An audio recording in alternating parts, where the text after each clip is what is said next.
Bonjour. Si je devais réfléchir à la première lecture dont je me souviens, comme beaucoup de gens de ma génération, j'imagine que ce serait quelque chose, un livre de la bibliothèque verte. Peut-être Oui Oui, alors Oui Oui, faisant je ne sais quoi. Mais si je suis un peu plus sérieux, c'est forcément Sherlock Holmes.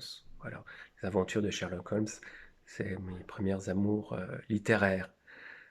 Si je devais parler maintenant d'un livre qui me suivrait partout, j'hésiterais entre peut-être Le Petit Bleu de la Côte Ouest de Jean-Patrick Manchette, un livre qui se glisse partout et que j'adore et que je lis et que je relis. Et puis La correspondance de Flaubert, parce que voilà, c'est toujours agréable d'y picorer quelque chose, de relire, d'y revenir.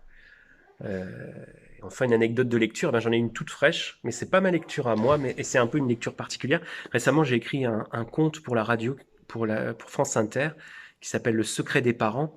Et il y a une petite fille qui a demandé à sa maman de me contacter parce qu'elle avait beaucoup pleuré en écoutant cette histoire.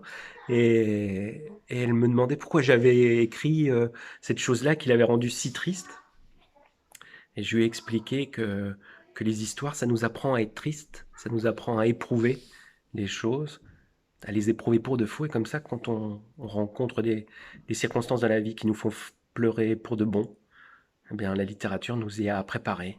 Les contes, ça sert aussi à ça, à nous apprendre à pleurer. Alors, elle était très contente de cette réponse, manifestement, et elle m'a dit qu'elle me pardonnait beaucoup. Voilà, c'était une chouette anecdote de lecture.